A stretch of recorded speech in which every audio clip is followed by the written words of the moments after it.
Hello दोस्तों, स्वागत है आप सभी को हमारे चैनल में। दोस्तों, आज की इस वीडियो में हम लोग बात करेंगे कि अभी हाल ही में एक सप्ताह पहले भारतीय रेलवे के द्वारा एक ऐसा कवच का परीक्षण किया गया है जिसकी मदद से ऑटोमेटिक दोनों ट्रेन जो है वो अगर एक ही लेन में आ जाती है तो ऑटोमेटिक जो है वो 380 मीटर की दूरी पे रुक जाएगी। और फिर बात करेंगे कि इसका चर्चा कब किया गया था, कितना इसका लक्ष्य क्या रखा गया है और यदि ये कवच काम नहीं करती तो क्या होता। इन सारी बातों पर भी हम लोग बात करेंगे। तो देखिए, कवच की यदि बात करें तो ये जो कवच है ये जो है एक SIL4 यानी यह संपूर्ण सुरक्षा स्तर लेवल 4 मानक की एक आधुनिक इलेक्ट्रॉनिक जो है वो एंटी कोलिजन डिवाइस है जो TCAS सिस्टम पे काम करती है। हालांकि TCAS सिस्टम जो है वो 2012 से ही भारतीय रेलवे में प्रयोग की जा रही है। TCAS सिस्टम क्या होती है कि ट्रेन कोलिजन एवॉइडेंस सिस्टम होती है, जिसको हम ATP भी कहते हैं, यानी ऑटोमेटिक ट्रेन प्रोटेक्शन। इस डिवाइस को क्या किया गया कि research design and standards organisation Lucknow के द्वारा बनाया गया है। इसका प्रयोग से क्या होगा कि 0 एक्सीडेंट का लक्ष्य रखा गया है। इसका प्रयोग कब किया गया तो ये इसका प्रयोग देखिए 4 मार्च 2022 को दक्षिण मध्य रेलवे, जिसका मुख्यालय सिकंदराबाद है, तो सिकंदराबाद के 2 स्टेशन के बीच ये परीक्षण किया गया, जिसमें एक तरफ जो है वो भारत के रेल मंत्री जो है वो अश्विनी वैष्णव थे और दूसरी तरफ की जो गाड़ी में थे वो रेलवे बोर्ड के CEO जो है वो विनय कुमार त्रिपाठी थे। और दोनों क्या किया गया तो दोनों ट्रेनों को एक ही लेन पे जाकर के फुल स्पीड में चलाया गया। लेकिन जैसे ही दोनों ट्रेन जो है वो नज़दीक आती गई वैसे ही इसका स्पीड धीरे धीरे कमता गया और अंततः क्या हुआ कि 380 मीटर की दूरी पर जाकर के दोनों ट्रेन रुक गई ऑटोमेटिक। और इस तरह से ये परीक्षण सफल हो पाया। यदि इसकी बात करें काम कैसे करती है तो देखिए इसका काम कैसे करती है कि ये एक तरह से GPS सेटेलाइट के माध्यम से काम करती है, साथ ही रेडियो फ्रीक्वेंसी के माध्यम से ही काम करती है। इसमें क्या होता है कि देखिए दोनों जो ट्रेन की इंजन होती है वो दोनों ट्रेन की इंजन में एक RFID रीडर लगा होता है, जिसको हम लोग radio frequency identification device reader भी कहते हैं। और ये क्या होते हैं कि अल्ट्रा हाई फ्रीक्वेंसी का उपयोग करके ये 4G लॉन्ग टर्म एवोल्यूशन यानी 4G LTE तकनीक पे काम करती है। देखिए TCAS में क्या होती है कि TCS होता है, BOU होता है। TCS यानी ट्रेन कंट्रोल सिस्टम और BOU मतलब ब्रेकिंग ऑपरेशन यूनिट। इसी सब के थ्रू ये क्या करते हैं, काम करता है। और अब हम बात कर लेते हैं कि इसका लाभ क्या क्या है। तो दोस्तों, इसका लाभ की यदि बात करें तो इससे क्या होगा कि रेड लाइट सिग्नल को पार नहीं कर पाएगी, उसके साथ ही टक्कर की स्थिति में स्वयं ट्रेन ऑटोमेटिक रुक जाएगी। यदि मान लीजिए कुहासा का समय है और यदि कहीं रोकना है और आप सामने दिखाई नहीं दे तो वहाँ पे सिचुएशन काम करेगी।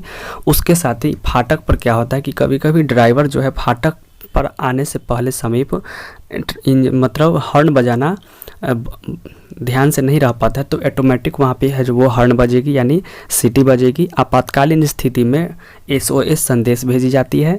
उसके साथ ही देखिए लोको पायलट को सिग्नल के साथ साथ एक PSR के बारे में भी संकेत देती रहती है। अगर ये लोको पायलट उस पर ध्यान नहीं देता है तो ऑटोमेटिक क्या होगी, ब्रेक लग जाएगी और ट्रेन जो है वो स्वतः रुक जाती है। देखिए एक इंजन में क्या होती है कि एक OBDSA प्रणाली लगा होती है, जिसको onboard display of signal aspect, जो लोको पायलट को क्या करता है कि लगातार सूचनाएं प्रदान करती रहती है। तो इसी के तहत क्या होगा कि एक तरफ इंजन में अश्विनी वैष्णव थे और ये बहुत मतलब पढ़े लिखे हैं, जो M.Tech P.Tech किए हुए हैं, M.Tech किए हुए हैं, MBA करके, और पूर्व IAS अधिकारी भी रह चुके हैं अश्विनी वैष्णव। और मतलब ये बहुत ही शिक्षित रेल मंत्री है अभी वर्तमान में। और इन्हीं के द्वारा ये किया गया साहसी काम, क्योंकि अगर थोड़ा सा भी यदि चूक होती तो दोनों ट्रेन को आपस में टकराने की संभावना भी बन सकती थी। हालांकि ऐसा नहीं होता है। एक्चुअली पहले क्या होता था कि पहले जो होती थी वो नॉर्मल इंजन रहती थी और अभी का जो वर्तमान इंजन है वो हमें हर चीज़ रिकॉर्ड होती रहती है। और यहाँ तक कि ये भी होती है कि यदि अगर मान लीजिए भारतीय ट्रेन में जो 2 लोको पायलट होती है, यदि एक लोको पायलट यदि पलक झपकी यानी सो भी जाए तो दूसरा जो लोको पायलट होती है वो कंट्रोल करती रहती है। लेकिन यदि दोनों लोको पायलट यदि इंजन पे कोई काम ना करे तो क्या होती है, ऑटोमेटिक ट्रेन रुक जाती है। इसमें क्या होता है कि इसमें इंजन के पास क्या होती है कि एक डेडमैन्स लीवर होती है, और ये लीवर एक तरह से ऐसा डिवाइस होता है जो इस बात का संकेत देते रहता है कि लोको पायलट जो है वो एक्टिव है। इसमें क्या होता है कि लोको पायलट को इसको बार बार 2 से 3 मिनट के अंदर में इसको क्या होता है कि प्रेस करते रहना पड़ता है, या जो भी जॉयस्टिक की तरह हर नए इंजन में आधुनिक तरह से इसका प्रयोग किया जाने लगा है। तो ये इस तरह से क्या होता है कि वो सूचना देती रहती है, और ये इंजन को सारा रिकॉर्ड होते रहता है कि ये ड्राइवर एक्टिव है। यदि ये 2-3 मिनट तक इसका प्रयोग नहीं किया जाए तो क्या होती है कि ऑटोमेटिक ट्रेन रुक जाती है। लेकिन पहले का मूवी में क्या होता था कि मान लीजिए एक तरफ से हीरो और एक तरफ से उधर से आपका गुंडा लड़ रहा है और ड्राइवर मर गया, तब पर भी ट्रेन जो है रफ्तार में जा रही है, तो ऐसा अब मुमकिन नहीं हो सकता है।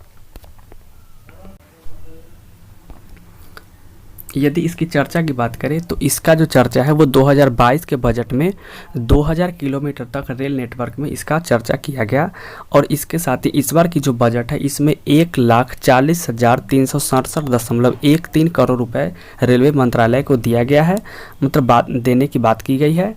और उसके साथ ही इसका यदि बात करें तो इसके जो लागत, यदि खर्च की बात करें कि इसका खर्च कितना होगा, तो इसमें जो है ये स्वदेशी तकनीक से बनाया गया, जिसमें 1 किलोमीटर में 50 लाख रुपए खर्च होगी। हालांकि विदेशों में इसका कीमत कुल 2 करोड़ रुपए आ जाती है, लेकिन यहाँ भारत में स्वदेश तकनीक से बहुत ही सस्ता तरीका से वो बनाई है और ये काम भी कर चुकी है।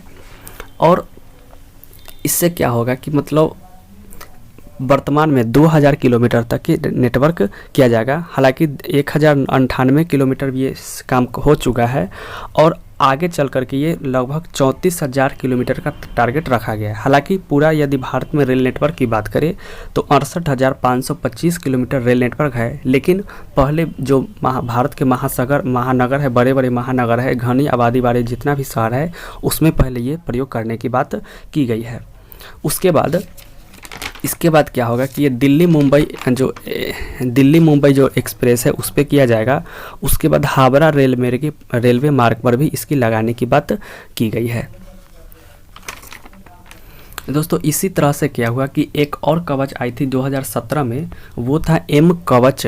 ये जो 2017 में एम कवच था वो यात्री की सुरक्षा के लिए लाया गया था, लेकिन ये जो कवच है ये रेलवे की दोनों टकराव से सुरक्षा के लिए लगाया गया। हालांकि देखिए ये इतने डेयरिंग काम किया गया कि स्वयं इंजन पे बैठ कर के ये साहसिक काम किए। हालांकि देखिए ऐसे ही साहसिक काम एक और जो है वो मर्सिडीज के CEO जो है वो किया गया था कि पब्लिक को संतुष्टि करने के लिए वे स्वयं जो है वो एक बुलेट प्रूफ कार में बैठ करके और अपने स्टाफ को गन के 12 राउंड फायरिंग करवाए थे, और उसमें जो है वो किसी भी तरह का कोई नुकसान नहीं हुआ। तो इसी तरह से यहाँ के हमारे जो है रेलवे मंत्री जो है अश्विनी वैष्णव है वो भी इसी तरह से काम किए। तो आई होप कि ये वीडियो आप लोगों को पसंद आया होगा, तो प्लीज़ इसे लाइक करें, कमेंट करें, शेयर करें और इस चैनल को सब्सक्राइब करें। धन्यवाद।